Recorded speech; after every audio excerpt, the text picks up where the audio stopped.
we hungry? By Bob Marley here on Democracy Now!, democracynow.org, The War and Peace Report. I'm Amy Goodman with Juan Gonzalez. Well, we turn now to a Democracy Now! Exclusive. In a minute, we'll be joined by Scott Olson, a former Marine who served 2 tours in the Iraq War, only to be critically wounded when he was shot in the head by a police projectile during a protest in 2011 at Occupy Oakland.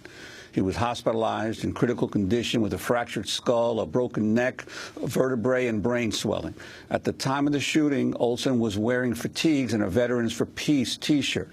Moments after he was shot, police fired a bright flash grenade at a group of Occupy protesters who attempted to help treat him. Soon after that, protesters carried Olson away as blood streamed down his face. Video of the incident went viral.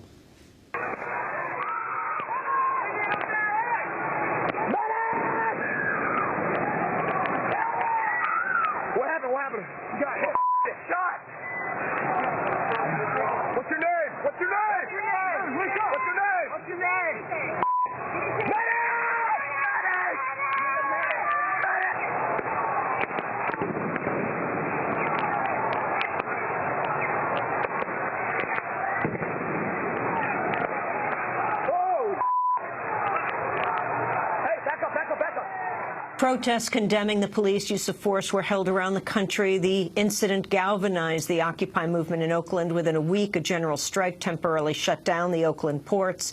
Scott Olson was later released from the hospital and sued the Oakland Police Department. Today, he's joining us from Berkeley to announce a settlement in his case. Scott Olson, a member of Iraq Veterans Against the War, welcome back to Democracy Now! Can you talk about the lawsuit and the settlement that you have now reached? Yes. We earlier in this week we reached a settlement with the city of Oakland, and you know, it was a long process. It took 2.5 years almost to get to this point, and we're going to announce further details at a press conference later in the morning in Oakland. But I'm happy with the way this lawsuit has turned out. It has been a very stressful experience having to deal with it. So for that reason alone, I'm happy that it's over. Now, Scott, you had originally said when you filed the lawsuit that you were intent on bringing it to trial because you wanted to have the facts come out. Your decision to agree to a settlement and why you felt it was best to do it at this point? Well, going to trial would have meant even more stress, and it would have taken a lot more time. It could have taken an extra year or two. And, you know, that's kind of just a reality as to deal with. And, yeah, part of me does wish we had gone to trial, but this is what's going to work out for me better, I think, and hopefully for pushing forward for change in Oakland police policy. Scott, I know in your news conference you're going to announce more details, but can you share with us what the settlement is with the Oakland police? No, we're saving the amounts of the settlement for our press conference, but you know, whatever the amount is, it's certainly not enough to make up for a part of my brain that is dead and will forever be dead. But it will hopefully, or it will be enough for me to make it easier to get by from day to day, especially since I'm looking at having more likely to have further medical problems down the road in 20, 30 or more years. And Scott, you're the last of several people who sued the Oakland police as a result of police abuse during that period of time. Do you get a sense that there's a real a determination to change policies by the Oakland officials? Well, I think that having these lawsuits could be enough to bring some accountability to the police. And as far as I know, I'm the last outstanding case from Occupy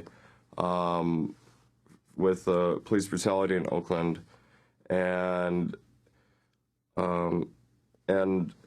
it's important that they need to know that if they use these weapons, the beanbags and the CS flashbangs, and they use them against a crowd control policy that they have already agreed to, and they blatantly violate that, then they shouldn't be allowed to use these weapons at all if they can't play by the rules that they've been given.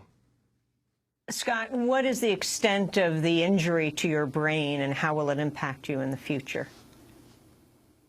Well, there's a portion of my left frontal lobe which is dead, and that manifests itself in different like cognitive problems, fatigue, memory, planning, and things like this. So it made it very difficult when I tried to return to employment, and it makes that unrealistic for me. And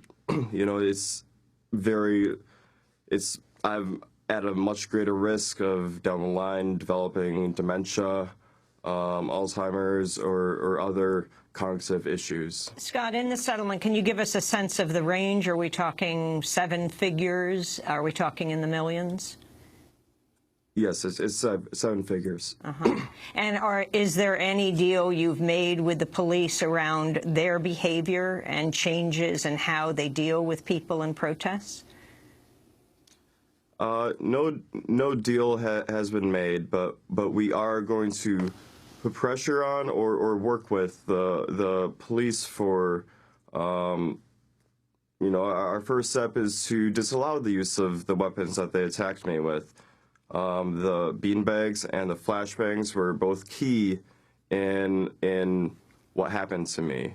They use the flashbangs, and they are designed to cause panic. They are designed to cause people to scatter.